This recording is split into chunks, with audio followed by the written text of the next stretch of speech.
Kwa leo hii ambayo shughuli iliyotuleta Mheshimiwa Mkuu wa Mkoa, siku ya leo mkoa wa Manyara itasaini mikataba mitatu, ambao mkataba wa kwanza ni ujenzi wa miundombinu ya maji kwa maana ya civil work kutoka chanzo cha mto Dumanang baina ya Ruwasa na mkandarasi anaitwa Usino Limited ya Dar es Salaam wenye gharama bilioni 2.07.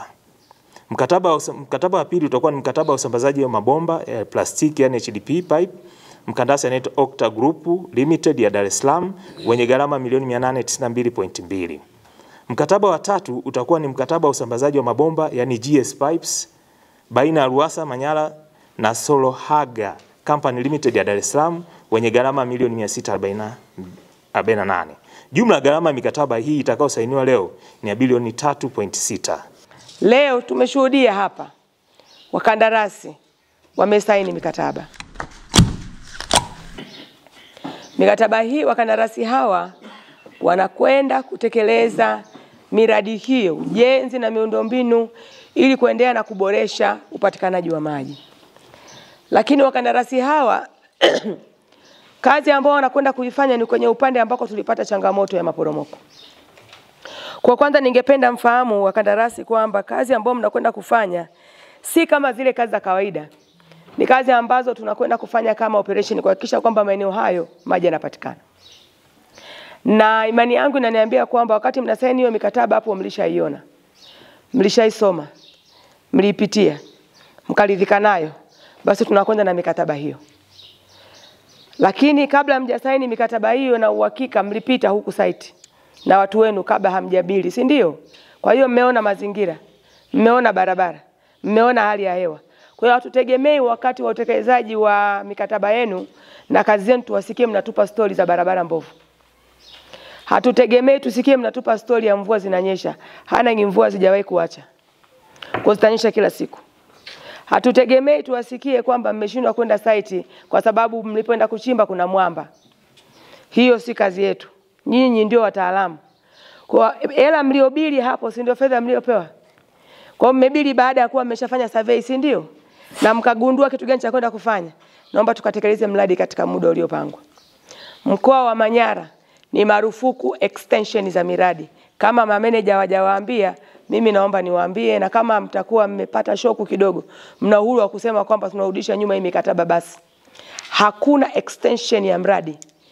Kwa hiyo muda mliopanga kumaliza huo mkataba ndio muda huo malizike. Kwa mkikutana na stories zingine huko sokoni huko, sijui bei za vitu vilipanda, sisi hizo hazituhusu. Sijui mlifanya sisi hizo hazituhusu. Cha kwanza. Cha pili, mkandarasi sio fundi Michael. Mkandarasi ni mtu mkubwa, mkandarasi ana hela, mkandarasi ana vyanzo, mkandarasi ana fursa za kupata fedha. Kwa hiyo sitakubali nisikie kwamba eti mmeshindwa kwenda kuendelea mkataba kwa sababu certificate moja haijalipwa ya shilingi milioni 70. Yaani mkandarasi kudai milioni 100 certificate moja, huyo sio mkandarasi, ni fundi wa kawaida na sio kaja tu ni fundi Michael. Mkandarasi ana uwezo wa kufanya kazi, akasubiri malipo yake. Kwa hatutegemei miradi isimame ati kwa kuwa mmecheleweshwa kidogo kulipa fedha zenu. Fedha zitalipwa, tutajitahidi tunasukuma zilipwe katika muda unaotakiwa, lakini kama zimedelay tunategemea tuwaone wakandarasi mkiwa site tunaendelea na kazi.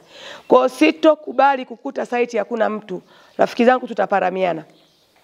Kwa hiyo hilo naomba mlijue na likae kwenye vichwa vyenu. Kwa hiyo kwenye mkataba huo mliokamata hiyo karatasi kwa muda huu, kwa kifupi, nyinyi na mimi ni kama tumefunga ndoa ya Kikatoliki. Nowhere to go. My friend. Hapo mpaka jambo limalizike. Kwa muda huu mfupi. Jamani wakandarasi mmenielewa? Wakandarasi tumeelewana? Siwatishi. Ila nikija kuambia kule site mtasema nimechelewa. Mchuzi wa mbwa unanyoa ukiwa asubuhi kabla jua halijachomoza. Jamani huo mkataba mkauzingatie ili tuweze kwenda vizuri. Lakini mbali ya kuzingatia mkataba huo, mnakwenda kutekeleza miradi hii kwenye maeneo ya wananchi. Tuzingatie mashirikiano ambayo serikali tumeendelea kuyatunza na wananchi hao. La kwanza, utulivu na amani kwenye maeneo ya miradi. Lakini la pili, ajira. Tuna vijana wengi wako huko wazuri tu kabisa. Kama mnadhani hatuwezi kufanya hivi kompyuta, basi tunaweza kushika chepe tukamwaga zege. Tunaomba mkatupe kazi huko. Hatutegemee tusikie miradi inafanyika Gendabi, wafanyakazi mmeenda kuwatoa mtaa wa 15. Hapana. Ajira hizi za kawaida tupatieni huku, wananchi tutazifanya. Hizo za utaalamu wenu pia mnaweza mkasema, tuna vijana wengi wasomi wako huku, inawezekana mkapata pia wakafanya kazi. Lakini huko sitaki kwenda sana, lakini najua ajira hizi za kawaida tupo, tutazifanya. Ikiwa ni pamoja na ajira ndogo ndogo kwa wakina mama wanaofanya huduma. Kuna maeneo mengine makandarasi wakishapewa kazi mpaka mtu wa kuleta chai kwenye mradi anakuja, sijui anatokea wapi huko, sijui kaja na kirikuu. Kumbe ni mke wa nani, sijui supervisor wa site. Wakati nyumba ya 3 kutoka pale kwenye ule mradi kuna mama na kibanda chake pale, anapika chai nzuri ya maziwa yenye hiliki, ana chapati nzuri zinazochambuka peji 16 kama zile za Tanga kule barabara ya 10. Nyinyi mnaagiza kutoka mtaa wa 10. Huku tunajua kupika. Tena hapa mlipo ndio hatari yenyewe ilipo. Ya misosi shata iko hapa. Kuku za kienyeji zinapikwa mpaka unauliza, jamani, huyu ni kuku ama ni kanga? Nyama inachambuka namna hiyo. Akina mama wa huku, mabinti wa Kiiraki wanajua kupika vizuri. Kwa hiyo hatutegemei muende kutafuta ugali mtaa wa 7. Kuna mama wa Kibarabagi huku wanapika wali unachambuka kama basmati, kumbe ni mchele wa magugu. Kwa hiyo tunategemea hizi ajira ndogo ndogo hizi kuwepo kwenu zitusaidie mzunguko huu wa fedha uendelee kubakia kijijini na watu waweze kupata kipato kupitia miradi hiyo. Itawafanya wananchi hao pia wawapende, wawafurahie, wawasaidie pia katika kulinda na kutunza miundombinu ambayo tunakwenda. Lakini zaidi wataendelea kuipenda serikali yao kwa sababu inawapelekea maendeleo, lakini pia inawapelekea kipato katika maeneo yao. Lakini la kuzingatia, tulipata changamoto hapa Dareda. Nakumbuka palikuwa pana miradi ya maji pale.